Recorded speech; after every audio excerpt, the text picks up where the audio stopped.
নমস্কার বন্ধুরা, আজকে আমি পনির তরকারি করছি। তার জন্য দেখুন, এই যে আলু আর গাজর একটু হালকা বয়েল করে নিয়েছিলাম, এটা আমি হোয়াইট অয়েলে ভাজছি। এদিকে পনির কিউব করে রেখেছি, নুন আর কাশ্মীরি লঙ্কাগুলো একটু ছড়িয়ে দিয়েছি, আছে ক্যাপসিকাম। আর এই মশলাটা আমি নিয়ে নিয়েছি, দেখুন এই যে জলে গুলে নিয়েছি। আর এখানে একটা পেস্ট করে নিয়েছি, টমেটো, আদা, কাঁচা লঙ্কা আর একটু কাজু দিয়েছি।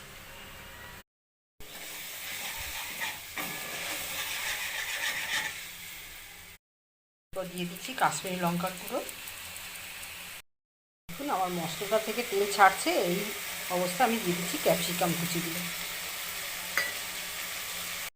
আলু আর গাজর ভাজা দেবো। ফ্লেমটা আমি মিডিয়ামে রেখেছি।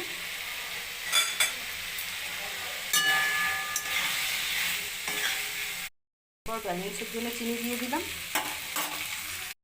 এরপর ফিরে এলাম, এরপর ভাজা পনিরগুলো হালকা ভেজেছিলাম সেগুলো দিয়ে দিলাম। আবারও 5 মিনিট ফোটার পর আমি ওই মশলাটা দিয়ে দিচ্ছি, পনির মশলাটা দিয়ে দিলাম। এরপর আমি 10 মিনিট মিডিয়াম ফ্লেমে আমি রেখে দেবো চাপা দিয়ে। তারপর আমার পনির রান্না কমপ্লিট হতে। এরপর দিয়ে দিচ্ছি গরম মশলা, শাহি গরম মশলা ওপর থেকে ছড়িয়ে দিচ্ছি। ব্যাস আমার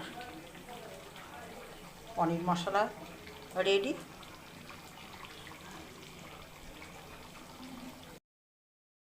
দেখুন রেডি।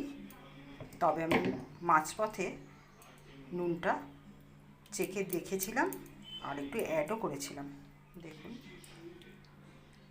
কত সুন্দর হয়েছে।